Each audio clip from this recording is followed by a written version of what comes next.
a dar inicio.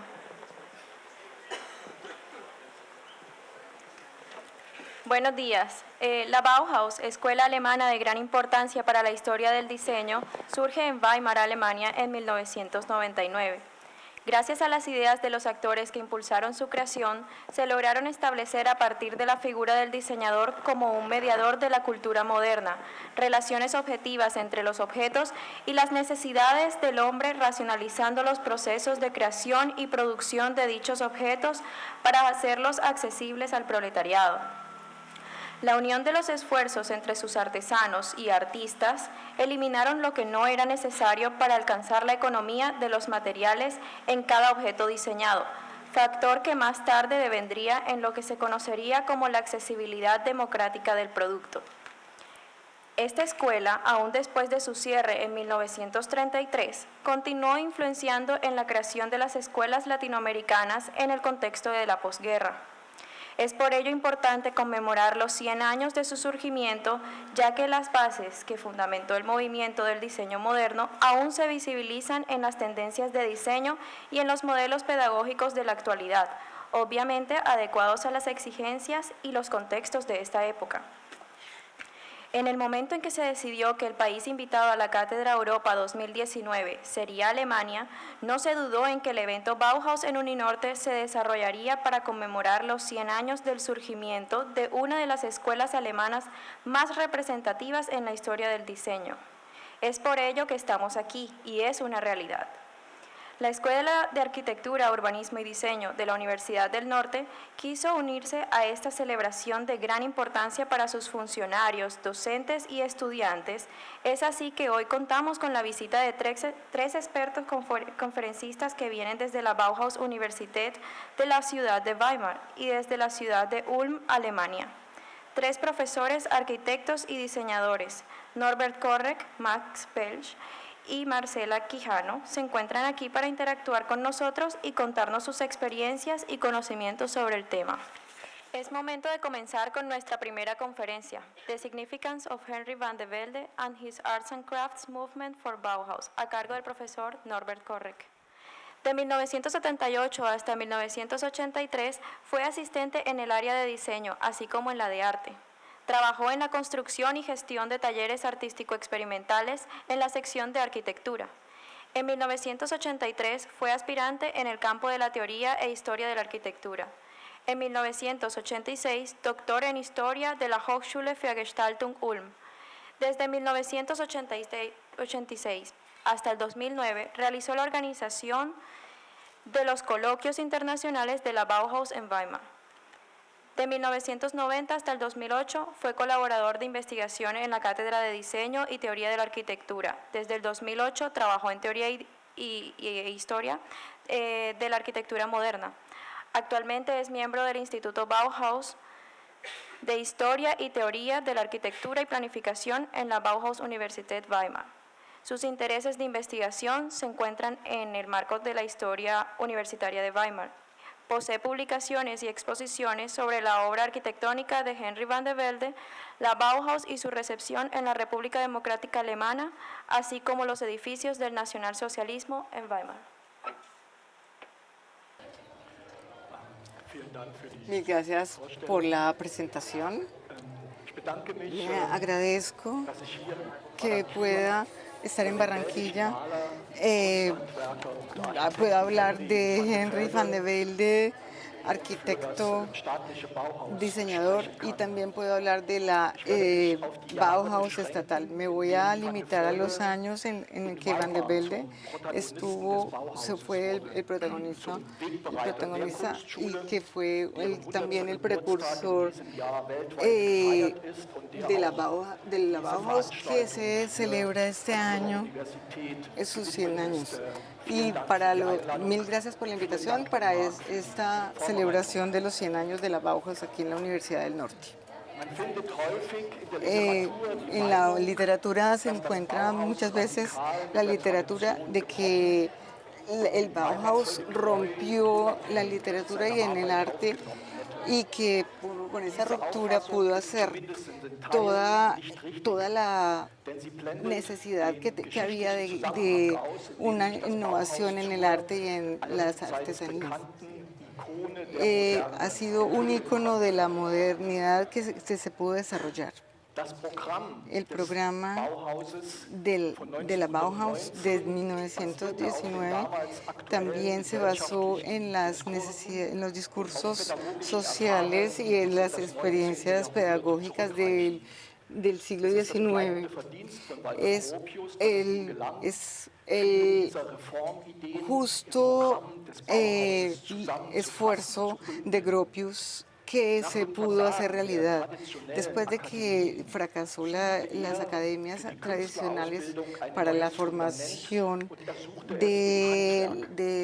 en artes. Logró hacer todo para no solamente ver el arte, sino también pudo basarse en las estructuras pedagógicas que se necesitaban en ese momento. Y se incluyó la producción dentro de la teoría pedagógica. Gropius, como él mismo dijo, hacer una experiencia vivencial del aprendizaje en la Bauhaus. En Weimar, Walter Gropius pudo desarrollar, Valdesfelde él mismo dijo, pudo hacer de alguna manera de nombrar a que era la primera ciudadela de la modernidad del siglo XX. Según el pensamiento de Van der Velde, cuando en sus últimos años dijo que era la segunda ciudadela, en este momento se puede decir que la escuela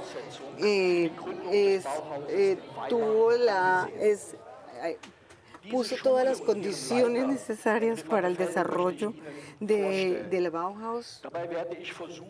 Voy a tratar de meter estas dos comparaciones exactamente de Van der Velde y toda su acción que allanó el camino para que en la Bauhaus tuviera el desarrollo que tuvo.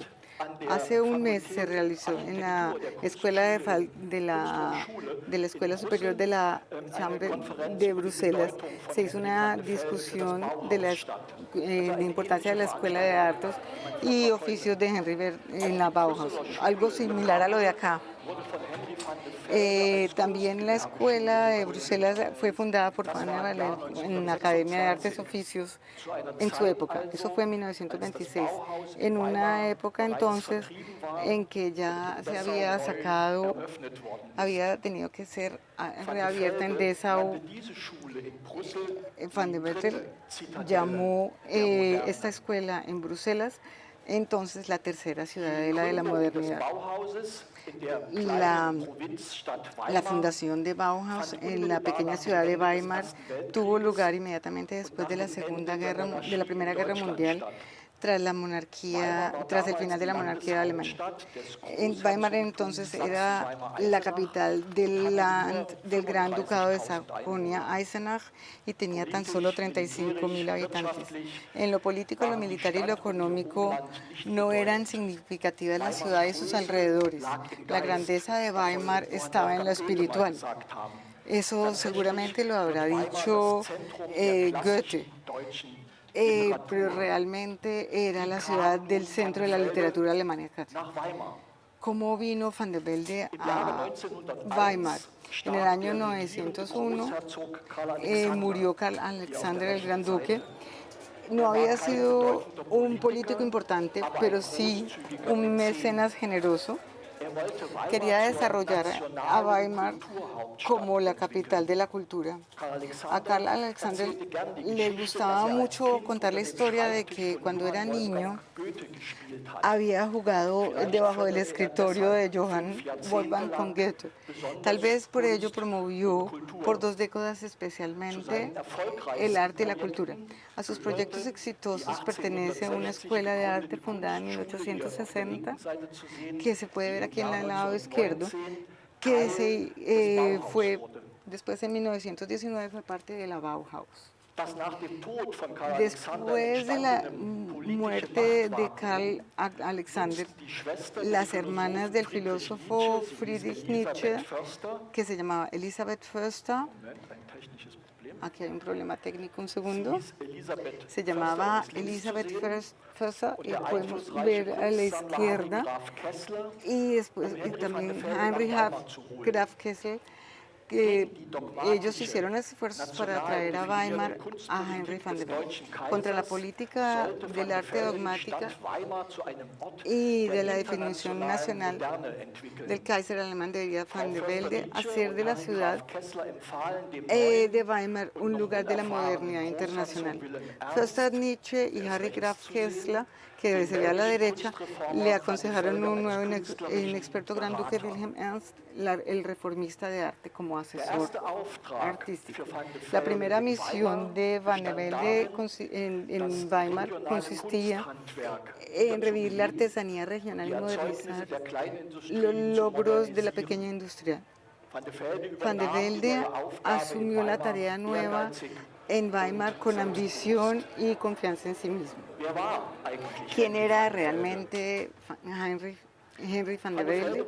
Van der Velde nació en 1863, estudió pintura en la Academia de Artes en su ciudad natal, Amberes. Fue formado muy tradicionalmente como pintor de animales y de la historia. Solo en París conoció a los impresionistas. Comenzó a pintar paisajes de impresionismo como lo que se ve acá, pero apenas fue en París que conoció las pinturas de Vincent van Gogh. Eso le cambió su vida. Durante 10 años había tratado infructuosamente de encontrar una expresión artística. Ahora había hallado la dinámica de las pinturas, el camino de Van Gogh al camino de la línea y el ornamento. La línea y el ornamento determinarían su futuro desarrollo artístico. Renunció a la pintura y comenzó a dedicarse solamente a las artes aplicadas. Los intereses de Van der Velde se tornaban hacia la artesanía. Seguía con ellos una tendencia de esa época en que los géneros del arte se dividían entre una rama de bellas artes y una rama aplicada. Principalmente dudaba de si el arte clásico seguiría estando en condiciones de representar la vida de esa manera, de tal manera que podría encontrarse en el. De nuevo, la invitación al Salón Parisino del Art Nouveau tuvo muchas consecuencias para el desarrollo de Van der Velde. A finales de 1885 diseñó en el salón, que se convirtió en la denominación del modernismo, varios espacios interiores. Como medio de diseño se valió de líneas abstractas y curvas que serían su marca característica en los años siguientes. Van der Velde fue el primer artista del Art Nouveau que desarrollara un estilo lineal. La prensa francesa criticó también su trabajo duramente, pero con ello también logró que se le diera muchísima atención internacional. 2 años después, tomó parte en Dresden en la exposición de arte internacional que proclamaba el modernismo de Alemania. Exhibió los mismos interiores que había expuesto en París. De otra manera, puede verse en la sala de descanso. Diferente a Francia, la prensa alemana sí lo calificó sus diseños como ejemplares. Se reconoció que había concebido toda la dotación de un espacio como una unidad estilística, como arte total. Alrededor de 1900, Van der Velde alcanzó la por tanto tiempo anhelada ruptura del arte alemán, donde se convirtió en uno de los protagonistas europeos de mayor influencia. Aparte del trabajo práctico como diseñador, creó Van der Velde una obra teórica amplia Pronto trabajó en ideas filosóficas y utopías socialistas. Comenzó a estudiar los escritos de Nietzsche. Como seguidor del movimiento Arts y Crafts, difundió los escritos de William Morris. Van de Velde buscaba un estilo nuevo, un estilo del tiempo, y comenzó a promover una innovación de los utensilios, de los instrumentos de la casa y también de la arquitectura. En sus escritos condenó Van de Velde a el diseño histórico y ecléctico de su tiempo. Formuló el principio básico de que la función crea la forma, como la Declaración de Principios en 1900.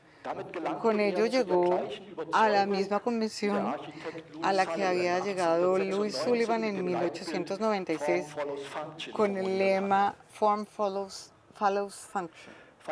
Van de Velde demandaba un diseño acorde con los principios de la razón y la renuncia a la mascarada, es decir, el engaño del ornamento.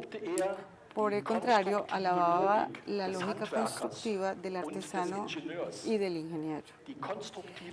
A la lógica constructiva la consideraba la condición necesaria para un diseño moderno guiado por la razón.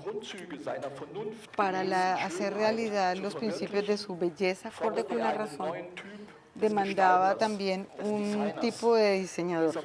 Este moderno diseñador deberá dominar la técnica y la forma en la misma medida. Decía que el diseñador alejado, enajenado de la realidad, debería reflexionar de nuevo con los procesos de la producción para poder diseñar productos objetivos, económicos y útiles. Esto no se diferenciaba mucho de lo que esperaba del funcionalismo y lo que Walter Gropius hizo realidad de Bauhaus. El Gran Duque y sus ministros comprendieron en 1902 la vocación de Van de Velde principalmente como una medida que estimulaba la economía. El propio Van de Velde reconoció la posibilidad de cumplir con su misión de vida. El hombre moderno, esa era su misión, no debería vivir en un medio obsoleto. Demandaba un diseño útil y adecuado al material. Para él era también importante que surgiera gracias al diseño de una nueva atmósfera social, puesto que solo en un medio de diseño funcional y armónico se puede desarrollar el nuevo hombre moderno. Con su búsqueda por un estilo nuevo y un hombre nuevo, Van de Velde se adelantó en sus escritos a muchísimas de las ideas de la ulterior Bauhaus. ¿Cómo empezó su trabajo Van de Velde para comenzar con su trabajo en Weimar? Henry Van de Velde abrió en otoño de 1902 un edificio del taller en la escuela y un estudio. El taller estudio privado para arquitectura y decoración de interiores. Con la calidad de sus diseños y la asesoría gratuita, pretendía inmunizar contra la fealdad a los artesanos del país. Llamó a su oficina de asesoramiento Seminario de Artes y Oficios. A lo largo de las múltiples inspecciones que viajó por todo el país, conoció Van de Velde los problemas económicos del país. Para mejorar la competitividad de los productos, invitaba a experimentados carpinteros, ceramistas, cerrajeros artesanales, constructores de tradicionales cesteros, talladores y fabricantes de juguetes a su oficina de asesoramiento. Trató de mejorar la calidad de diseño y funcional de los modelos traídos o de convencer a los artesanos de transformar su producción. Muchos negocios tomaron la asesoría de Van de Velde. Pronto logró incluso hacer atractiva la artesanía de Turingia. De las 20 empresas que expusieron sus productos en la tercera exposición de artesanías de Dresde, 18 obtuvieron condecoración. Nunca había pasado algo así para los artesanos de Turingia. Los productos incluso fueron puestos en una exhibición itinerante y expuesta en Suiza, Alemania y Escandinavia. Van de Velde siempre tenía colaboradores premiados en su estudio privado. Esa fue una razón para su éxito. Ya a principios de su actividad en Weimar, trabajó con el ebanista Hugo Westberg de Suecia, el fabricante de muebles, el modelador de muebles Josef Winecki de Bohemia y el arquitecto Sigurd Frosterus de Finlandia. Eso no se acostumbraba en la provincia de Weimar. Esta internacionalidad fue también una anticipación de la futura Bauhaus. Solo con la ayuda de sus colaboradores pudo Van de Velde convertir el estilo nuevo, moderno de la arquitectura. Hasta finales de su actividad en Weimar se hizo el autodidacta arquitecto profesional conocido internacionalmente. Para esta fabricante pudiente de textiles y familia que se ve acá, diseñó una obra total.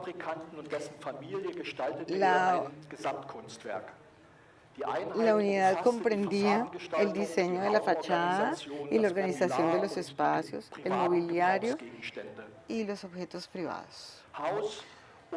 La casa y el interior tienen la ornamentación individualizada en Van de Velde, pero ha desaparecido el pensamiento del estilo ecléctico del siglo XIX. El diseño solo sigue las reglas. Este diseño preparó de todas formas las reglas arquitectónicas para la construcción de la Escuela de Artes de Weimar. ¿Qué intenciones llevaron a la fundación de la Escuela de Artes y Oficios? Modelar en yeso o cera, es decir, diseñar, bosquejear en 3 dimensiones constituía en el método de diseño para artesanos de ese entonces. Casi todos los diseños de los seminarios en artes y oficios se elaboraban en yeso o cera. Van de Velde no tenía los talleres necesarios para estos trabajos. Muy pronto se dio cuenta de que los artesanos experimentados generalmente necesitaban la comprensión artística básica para sus correcciones. Por ello quería sentar una nueva base con una formación reformada de aprendices y jóvenes artesanos.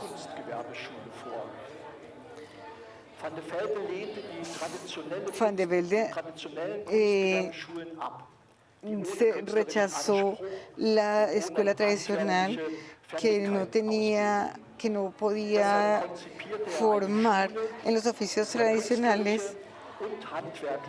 Por ello, concibía una escuela en la que las disciplinas artísticas y artesanales se enseñaran con el mismo nivel. El Gran Duque quería afianzar el crecimiento de la artesanía en su tierra y aprobó una escuela para el arte de artesanías. A Van de Velde se le asignó la tarea de diseñar e instalar un edificio con los talleres y espacios de trabajo necesarios. Este edificio fue su primer contrato público de construcción. En edificios angulares instaló también su estudio privado. El edificio es el diseño más convencional. La característica más impactante es hasta hoy el frontispicio sur en forma de herradura. Tiene casi una forma oriental. En el centro del frontispicio puso Van de Velde su estudio privado. El Gran Duque de Sajonia amplió el contrato de construcción. Van de Velde debía reemplazar el edificio provisional de la Escuela de Arte de 1860 con un nuevo edificio de estudios. En la representación cara del norte del edificio, diseñó ventanas de estudio francesas que por primera vez en Alemania llegaban hasta el techo. Las dos edificaciones de la escuela conforman un conjunto unitariamente diseñado y todavía se considera eso. En ambos, por eso este conjunto es desde 1996 Patrimonio de la Humanidad declarado por el UNESCO. También los dos edificios de la Escuela de Arte fueron concebidos por Van de Velde como una obra de arte total. Además de la arquitectura, también diseñó los elementos de dotación, también los muebles y los cuerpos de iluminación. Impresionantes son las escaleras en ambos edificios. En el edificio de los talleres todavía se puede ver un mural reconstruido y dos relieves de Oskar Schlemmer. Estas obras son los últimos testigos de la gran exposición en Bauhaus que se realizó en 1923 en Weimar. ¿Qué programa buscaba Van de Velde en la escuela? La Escuela de Artes y Oficios se abrió en abril de 1908. Era una empresa privada del Gran Duque y fue apoyada financieramente por el gobierno del Land. Para ingresar a la escuela solo se necesitaba el certificado de la escuela básica y una prueba práctica de dibujo. Para el acceso a una escuela de artes y oficios no imponía Van de Velde conscientemente ningún tipo de obstáculo académico. No pedía estudios superiores. La escuela básica la tenía que hacer de todas formas todo niño. Desde 1902 también podían estudiar las mujeres en la Escuela de Artes de Weimar. Con ello fue una de las primeras escuelas en Alemania que ellas lo pudieran hacer. Esta práctica de avanzada también la asumió Van de Velde. En la Escuela de Artes y Oficios se aceptaban hombres y mujeres. En los talleres y en las salas de dibujo las mujeres trabajaban junto con los mismos derechos. Los hombres y las mujeres trabajaban juntos. El plan de estudios de la Escuela de Artes y Oficios disponía una formación de 2 a 5 años según el oficio. Se podían estudiar las disciplinas artesanales clásicas como la cerámica, tapetes de nudo, encuadernación. Los trabajos de Henry Van de Velde que apreciamos acá seguirán siendo como modelo y medida para la formación.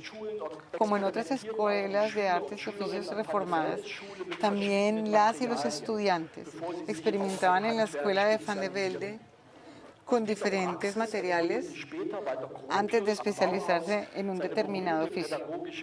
De la práctica desarrolló Walter Gropius más tarde en la Bauhaus un método pedagógico, los cursos preliminares o la teoría básica. En los cursos preliminares, los estudios debían despertar su creatividad. También se formaban en ese campo. Apenas después de se iniciaba la enseñanza de los principios básicos del diseño y la formación regular en uno de los talleres.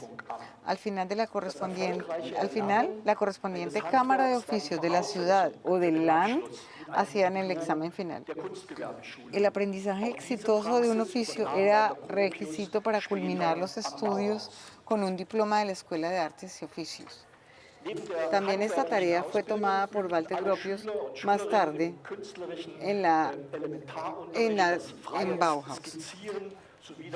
Paralelo a la formación de los oficios, los estudiantes practicaban los artes de dibujo de bosquejos libres, así como el dibujo técnico de nuestras construcciones.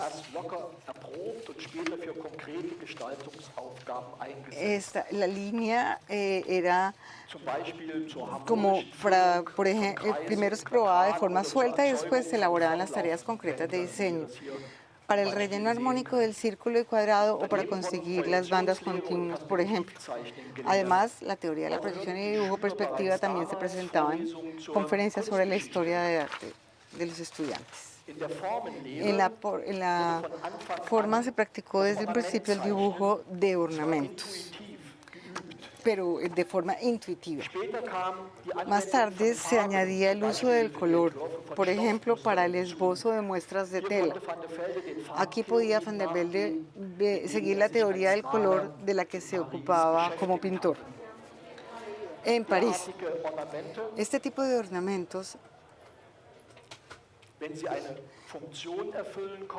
que podían transmitir una función, podían verse como trabajos. También la belleza era para Van der Velde una función. También hay que ver crítica que él no solamente se encaminaba a la teoría de la armonía de la forma, que era válida para todos, ni a una geometría estética como lo hicieron otros diseñadores de su época en Alemania, que incluso fueron después detenidos. Se mantenía, incluso lo criticaban mucho porque se mantenía firme en su concepción del ornamento. Solo muchos años después reconoció con autocrítica él que había estado poseído por mucho tiempo por el demonio de la línea. Se integró a la teoría preliminar el diseño práctico, es decir, a la moderación en artes y oficios y que se practicaba diariamente. Contrario a nada, ahí se les daba a los aprendices trabajos reales en los talleres que habían sido asignados por él en la escuela. Por ello, los esbozos, además de estar llenos de calidad estética, tenían que cubrir ampliamente requerimientos funcionales. Van der Velde quería acostumbrar de tal modo a sus aprendices a la disciplina y protegerlos de experimentos vacíos. Acerca de la organización de los talleres. Era importante para la Bauhaus la asignación de los talleres que Henry Van der Velde había acondicionado como talleres de aprendizaje y producción. Gropius valoraba la formación en los talleres más que la teoría básica general que cada estudiante de la Bauhaus tenía que absorber. La consecución de las máquinas y la designación de un maestro del taller eran para Van der Velde la contribución más importante para la realización del concepto pedagógico en la Bauhaus. Pagado por el gran duque, Van der Velde solo podía adecuar 4 talleres, una de metalurgia, uno de cerámica, una imprenta y un taller de encuadernación. Para otras instalaciones, como un importante taller de madera, no había dinero. En la Bauhaus se sigue desarrollando el taller de metales bajo la dirección de Johannes Itten y Laszlo Moholy-Nagy. A diferencia de los productos únicos, de las que diseñaba Van der Velde y se creaba en Bauhaus, a diferencia de esas líneas largas, todo se creaba dentro de la Bauhaus para los bosquejos de la fabricación, al menos de una forma no pensada. El taller de cerámica de la Escuela de Artes y Oficios se traslada a la cercana Dortmund para la dirección del maestro de Bauhaus, Gerhard Mark. En colaboración con maestros alfareros experimentados de alfarería, surgirán después muchas vasijas de trabajo único bajo Van der Velde y también en la Bauhaus. La arcaica labor artesanal del alfarero se convertirá en la meta de la Bauhaus para formar productos en serie para la industria, pero no podrá realizarse. También el diseño de las publicaciones de la casa se inició bajo Van der Velde en la Escuela de Artes y Oficios. Laszlo Moholy-Nagy continuó el arte de la tipografía en la Bauhaus. Joe Schmidt, Joseph Albers y Herbert Bayer diseñaron para los impresos de la Bauhaus nuevas formas de letras. También se elaboraron ambiciosas carpetas de artes gráficas para Jodel Finengren y las artes de imprenta. Y también Paul Klee fue representado en las artes gráficas. Algunos talleres fueron instalados por maestras y maestros privadamente, puesto que la Escuela de Artes y Oficios no tenía dinero. Algunos profesores dictaban clase incluso sin sueldo.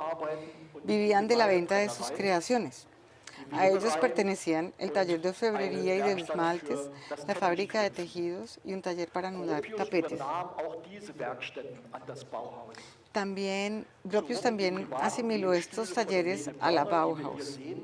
Así fueron aprovechadas las salidas de lo que vemos ahora, las telares privados de Helene Bernard, primero por la Escuela de Arte y Oficios y luego por la Bauhaus.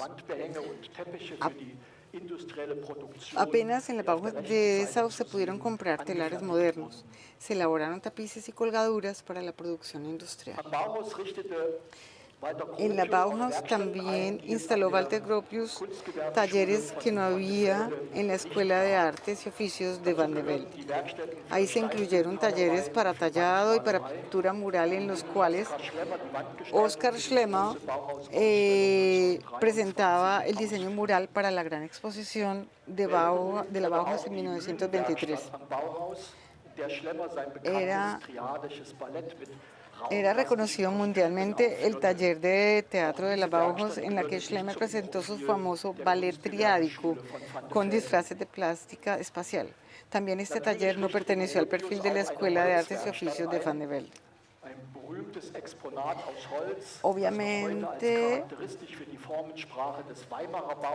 instaló un taller de maderas el conocido exponente de madera que todavía puede considerarse característico del lenguaje de formas de la Bauhaus de Weimar. Es la silla de listones de Marcel Breuer, que fue un precursor de la mucho más conocida silla de tubos de acero. Acerca de la relación de Henry van de Velde con la industria. Distinto a Walter Gropius en la Bauhaus, Van de Velde apenas sí trabajó con la industria. Esto se debía a la aspiración artística de Van de Velde de que sus productos que solo podían satisfacer la artesanía tradicional y sus técnicas probadas desde siempre. Estas sillas que se ven en la residencia privada de Van de Velde son obras maestras artesanales pero son totalmente inapropiadas para la reproducción mecánica. A favor de la individualidad artística, Van de Velde luchó vehemente en un evento de la Asociación de Trabajadores de Alemania de 1914. La Werkbund, asociación fundada en 1907, fue la organización más significativa para la promoción de las artes y los oficios en Alemania.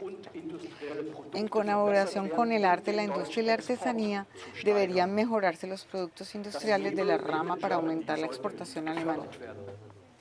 La etiqueta Made in Germany debería ser promovida. Henry van de Velde fue invitado como director de la Escuela de Artes y Oficios de Weimar y como miembro fundador de la Asociación del Trabajo en Alemania. En la exposición se discutió el papel del artista. Entre Van de Velde y el presidente de la Asociación Werkbund, Hermann Matthäus, se llegó a un debate amargo. Se confrontaron respecto al camino correcto para la forma buena. Fue motivado por la tesis definida por Matthäus de que la producción industrial presupone identificación de tipos, que solo la tipificación se puede cubrir, con la tipificación se puede cubrir la necesidad nacional y aumentar la exportación alemana. Llegó aquí a la tesis contraria defendía la defendía Van der Velde, condenaba la introducción de la tipificación y rogaba por la individualidad del diseñador. Discutía que el artista debe ser libre de diseñar y no debe subordinarse a los objetivos de la industria que le impone un tipo de canon. En la discusión se evidenció el miedo de Van de Velde a la producción en masa del siglo XX. No quería entregar su individualidad en el proceso de la producción industrial.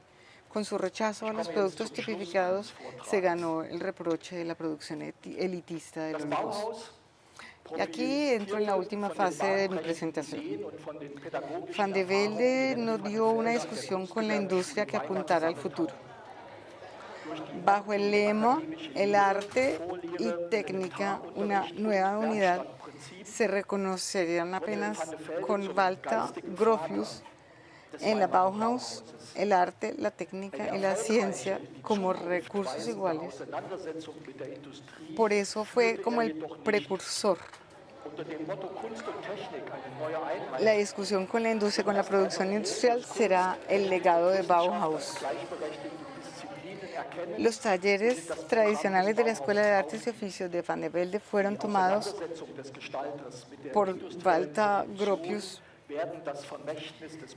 en la Bauhaus y a partir de 1926 en Dessau empezaron a convertirse en laboratorios afines a la técnica para los métodos de producción industrial.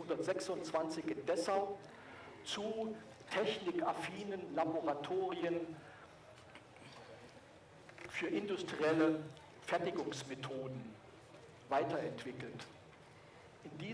El objetivo pedagógico de la Bauhaus era ya la técnica donde se desarrolló, en estos laboratorios se desarrolló para los métodos de producción industrial.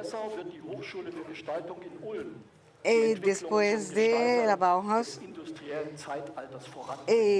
se pasó a Ulm.